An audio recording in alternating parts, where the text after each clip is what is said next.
Assalamualaikum warahmatullahi wabarakatuh. Kembali lagi dengan saya Feby Yulian dari kelas C2 Prodi Akuntansi dengan NPM 1022153. Saya adalah salah satu mahasiswi dari Universitas Teknologi Digital. Nah, video ini saya buat untuk memenuhi penugasan mata kuliah Pendidikan Agama Islam 3. Di sini saya akan membahas mengenai pemahaman saya tentang materi Ma'rifatullah. Selamat menyaksikan. Materi pertama itu tentang ahamiyatu ma'rifatullah atau pentingnya mengenal Allah. Ma'rifat ini berasal dari kata Arabah ya'rifu ma'rifah yang artinya mengenal. Maka dengan kata lain, yang dimaksud dengan ma'rifatullah itu adalah cara manusia untuk mengenal Allah, baik itu eksistensinya maupun sifat-sifatnya. Mengetahui atau mengenal Allah bagi orang yang beragama itu merupakan suatu kepercayaan yang mutlak. Nah, sebagai pondasi dari pilar iman atau rukun iman yang pertama. Tapi pada umumnya para penganut agama itu tidak banyak yang menggali secara keilmuan dan pengalaman hidupnya untuk lebih mengenal Allah. Nah, manusia hanya merasa cukup untuk percaya dan beriman berdasarkan agama orang tuanya. Nah, keimanan seperti ini kan terus-menerus terjadi. Nah, orang itu dianggap cukup untuk beriman formal dengan mengucapkan 2 kalimat syahadat atau karena keturunan berislam dari nenek moyangnya. Nah, sedangkan untuk mengenal Allah dan mencapai keridhoannya itu tidak terbatas dilakukan oleh orang-orang tertentu saja, akan tetapi oleh siapapun dalam tingkatan manapun, termasuk kaum awam sekalipun, haruskan untuk menggali dan mempelajari tentang ma'rifatullah ini. Mengetahui, mempelajari, dan mengenal Allah Subhanahu wa Ta'ala ini tentu saja sangat penting bagi kita. Nah, hal ini tuh berdasarkan beberapa alasan. Yang pertama, karena al-maudu atau pembahasan tentang Allah Subhanahu wa Ta'ala yang sangat agung. Allah Subhanahu wa Ta'ala merupakan Rabbul Alamin atau pemilik seluruh alam, yang mengurus seluruh alam, baik itu alam tumbuh-tumbuhan, alam binatang, alam manusia, alam benda, dan alam makhluk yang bertubuh halus seperti malaikat, jin, setan, dan serta yang lainnya. Mengingat kedudukan Allah Subhanahu wa Ta'ala yang demikian agung itulah, maka penting bagi manusia untuk mengetahui, mengenal, dan mempelajarinya. Terlebih lagi, tujuan penciptaan jin dan manusia adalah untuk beribadah kepada Allah Subhanahu wa Ta'ala semata. Nah, seorang hamba tidak akan dapat merealisasikan tujuan tersebut jika dia tidak mengenalnya. Lalu yang kedua, pemahaman dan pengetahuan kita tentang Allah Subhanahu wa Ta'ala ini harus didukung dengan kuatun dalil atau dalil-dalil yang kuat. Dalil-dalil yang dimaksud ini adalah dalil nakli. Dalil nakli ini dalil yang bersumber dari Al-Quran dan hadis yang telah ternas ya. Lalu yang kedua ada dalil akli. Dalil akli ini bersumber dari akal dan logika. Yang ketiga ada dalil fitri. Ini bersumber dari fitrah atau naluri ataupun sunatullah. Lantas alasan pentingnya kita untuk mengenal Allah yang ketiga adalah karena ma'rifatullah ini akan menumbuhkan as-simar. Apa itu as-simar? As-simar itu adalah buah, hasil ataupun pengaruh. Pengaruh ke dalam jiwa kita. Apa itu? Yaitu raf'ul imani wa taqwa, itu meningkatnya iman dan takwa. Keimanan dan ketakwaan itulah yang akan menjadi jalan bagi manusia untuk mendapatkan berbagai karunia, baik itu di dunia maupun di akhirat. Nah, bagi orang-orang yang beriman dan bertakwa ini akan dikaruniakan oleh Allah di dunia dengan at-tumaninah, yaitu rasa ketenangan. Jiwanya akan tenang. Lalu al-amnu, rasa aman, al-huriyah, rasa kemerdekaan, al-barakah, keberkahan, dan al-hayatu thayyibah. Orang yang beriman dan bertakwa akan diberikan kehidupan yang baik. Sementara Allah akan berikan karunia kepada orang yang beriman dan bertakwa di akhirat dengan dukhulul jannah, dimasukkan ke dalam surga dan meradatillah akan mendapatkan keridhaan Allah Subhanahu wa Ta'ala. Lalu materi seterusnya tentang at-thariq ila ma'rifatullah atau cara menuju ma'rifatullah.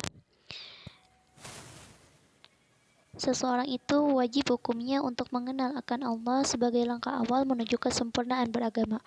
Tanpa mengenal Allah, maka ibadah apapun yang dilakukan bagaimana mungkin bisa dikatakan sampai, sedangkan tujuannya saja tidak diketahui. Nah, tentunya kita sebagai umat manusia mungkin akan merasa kesulitan sampai pada titik di mana kita benar-benar bisa ma'rifatullah. Nah, oleh karena itu, kita harus mengetahui terlebih dahulu bagaimana sih cara kita untuk menuju ma'rifatullah ini. Nah, ada beberapa tahapan-tahapan ma'rifatullah dalam ilmu tasawuf. Yang pertama itu syariat. Nah, syariat ini berisi perintah agung yang mengatur segala keadaan dalam kehidupan. Hukum sesuai dengan mana manusia harus hidup seperti apa yang diinginkan oleh Allah. Nah, oleh karena itu, syariat menjadi petunjuk bagi tindakan manusia dan mencakup segala segi kehidupan. Syariat juga mengajarkan kepada manusia agar mengetahui pengetahuan tentang baik dan buruknya jalan yang akan ditempuh. Lalu, jalan yang kedua ada torekat. Tarekat merupakan jalan yang ditempuh untuk mendekatkan diri kepada Allah yang sedekat-dekatnya atau mendapat makom yang mempunyai sifat mahmudah atau sifat yang baik. Lalu yang ketiga ada hakikat. Di dalam menuju hakikat itu, orang mulai dari dalam dirinya sendiri untuk mengenal Allah. Sebelum mengenal Allah, maka manusia harus mengenal dirinya sendiri. Apabila torikat telah dijalani dengan segenap kesungguhan dan setia memegang syariat, maka tentulah akan bertemu dengan hakikat. Nah, lalu yang terakhir akan timbullah ma'rifat. Nah, ma'rifat ini adalah pengetahuan yang objeknya itu bukan pada hal-hal yang bersifat zahir, tetapi lebih mendalam terhadap batinnya dengan mengetahui rahasianya. Adapun metode atau jalan menuju ma'rifatullah ini bisa ditempuh dengan zikrullah atau mengingat Allah, lalu tafakkur, lalu muqarabah, muhasabah, dan wirid. Nah, orang-orang yang ma'rifatullah ini atau ciri-ciri orang yang telah sampai pada titik ma'rifatullah ini akan merasa takut kepada Allah. Ia akan selalu merasa takut kepada Allah, maka dalam kehidupannya ia akan lebih berhati-hati dalam bertindak.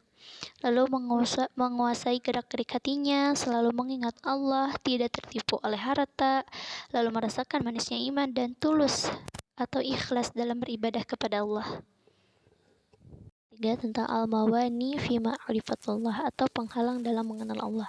Secara garis besar, terdapat dua hal yang menghalangi manusia dari mengenal Allah. Yang pertama, maradus syahwat. Nah, ini berkaitan dengan penyakit hati, berupa hawa nafsu dan kesenangan, serta perilaku yang tidak terpuji. Lalu yang kedua ada maradus syubhat. Ini berbagai hal yang menimbulkan keraguan-raguan, atau ini lebih banyak berkaitan dengan masalah akal dan logika. Sifat-sifat yang berasal dari penyakit syahwat atau maradus syahwat yang pertama adalah kefasikan. Nah, orang fasik hanya memikirkan kehidupan dunia saja. Mereka tidak memikirkan kehidupan di akhirat nanti. Mereka disibukkan oleh harta-harta dan anak cucu mereka serta segala yang berhubungan dengan kesenangan duniawi. Mereka itu lupa kepada Allah, maka Allah pun membiarkan mereka bergelimang dalam kesesatan, lupa hakikat dirinya, dan pada akhirnya semakin jauhlah ia dari jalan yang diridhoinya. Orang-orang yang fasik itu sebenarnya mengetahui mana yang hak dan mana yang batil, mana yang baik dan mana yang jahat, namun ia tidak melaksanakannya. Mereka hanya melaksanakan yang jahatnya saja. Sifat dan perilaku seperti itulah yang menghalanginya dari mengenal Allah Subhanahu wa taala. Lalu yang kedua adalah sifat kesombongan. Kesombongan merupakan suatu sikap di mana hati seseorang ingkar dan selalu membantah terhadap ayat-ayat Allah Subhanahu wa taala. Allah menerangkan hukum-hukumnya bagi orang-orang yang menutup hatinya untuk menerima kebenaran, maka Allah akan menutup hati mereka. Dan itulah yang akan menghalangi kita dari mengenal Allah Subhanahu wa taala. Lalu sikap yang ketiga adalah kezaliman. Allah Ta'ala menerangkan bahwa orang yang paling zalim ialah orang yang telah sampai kepadanya peringatan Allah, telah sampai pula kepadanya ayat-ayat Al-Quran dan petunjuk Rasul, kemudian mereka berpaling dari ajaran dan petunjuk itu karena angkuh dan penyakit dengki yang ada di dalam hatinya. Sikap zalim seperti inilah yang menghalangi mereka dari mengenal Allah Subhanahu wa taala. Lalu ada sifat yang keempat adalah kedustaan. Kedustaan ini merupakan sikap bohong atau pura-pura dan pengingkaran terhadap ayat-ayat Allah Ta'ala. Hal inilah yang dilakukan oleh orang-orang munafik. Mereka memperlihatkan iman, kasih sayang, dan menyembunyikan permusuhan dalam batin. Mereka menyebarkan permusuhan dan fitnah-fitnah untuk melemahkan barisan kaum muslimin. Namun usaha kaum munafik itu selalu gagal dan sia-sia. hati mereka bertambah susah, sedih, dan dengki, sehingga pertimbangan-pertimbangan yang benar dan jujur untuk menilai kebenaran semakin lenyap dari mereka. Akal pikiran mereka bertambah lemah untuk menggapai atau menegapi kebenaran agama dan memahaminya. Lalu yang seterusnya adalah banyak melakukan perbuatan maksiat. Nah, penyakit-penyakit syahwat ini atau marada syahwat ini bisa disembuhkan dengan kesungguhan diri kita dalam memerangi hawa nafsu atau bermuazahah. Lalu seterusnya ada marada syubhat atau penyakit-penyakit yang menimbulkan keraguan-raguan. Yang pertama itu adalah kebodohan.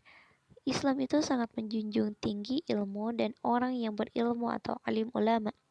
Bahkan wahyu yang pertama kali diturunkan itu kan adalah perintah untuk mencari ilmu. Maka kebodohan itu akan menjadikan terhalangnya kita dalam mengenal Allah. Lalu yang kedua, ada keraguan-raguan. Penyakit ini terindikasi dari identitas dan kepribadian yang tidak jelas. Rasulullah SAW berpesan agar kita meninggalkan keraguan-raguan dan berbalik pada perkara yang tidak meragukan. Lalu adanya penyimpangan. Nah, penyimpangan ini dapat berasal dari kesengajaan atau tidak disengaja. Nah, mungkin akibat seseorang tidak tahu dia menyimpang dari jalan yang benar. Nah, hal ini kan dapat berlanjut pada kesengajaan dalam penyimpangan. Lalu ada kelalaian. Nah, kenikmatan seringkali membuat kita lalai. Akibatnya kita tidak tahu arah. Akibatnya kita mengalami kebimbangan. Dan akibatnya kita terhalang dari mengenal Allah. Nah, penyakit-penyakit marada syubhat ini merupakan penyakit yang timbul akibat kebodohan atau ketidaktahuan. Akibatnya, ini akan menjalar ke dalam sendi-sendi kehidupan. Nah, oleh karena itu, penyembuhan penyakit-penyakit ini adalah dengan menghilangkan penyakit utamanya, yaitu kebodohan. Dengan apa? Dengan cara kita terus menambah ilmu. Lalu materi selanjutnya yaitu tentang tauhidullah. Dalam bahasa Arab, akidah berasal dari kata al-aqdu yang berarti ikatan, atau siqu yang berarti kepercayaan atau keyakinan yang kuat. Lalu ada al-ihkamu yang artinya mengokohkan atau menetapkan. Dan yang terakhir ada al-rabhu biquwwah yang berarti mengikat dengan kuat. Tauhid yaitu seorang hamba meyakini bahwa Allah Subhanahu wa taala adalah esa. Tidak ada sekutu baginya dalam rububiyah atau ketuhanan, uluhiyah yaitu ibadah, asma dan sifatnya. Ada 3 macam pembagian tauhid menurut para ulama.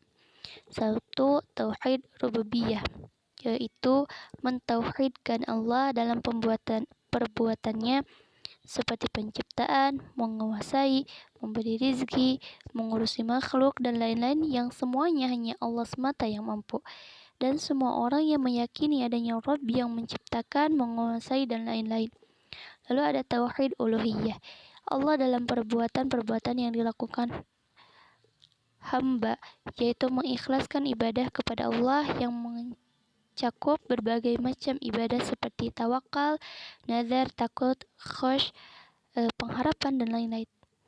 Tauhid inilah yang membedakan umat Islam dengan kaum musyrikin, ateis yang berkeyakinan tidak adanya Rabb. Lalu yang ketiga ada tauhid asma wa sifat, yaitu mengimani dan menetapkan apa yang sudah ditetapkan Allah di dalam Al-Quran dan oleh Nabi-Nya di dalam hadis mengenai nama dan sifat Allah tanpa merubah makna, mengingkari, mendeskripsikan bentuk atau cara, dan memisalkan.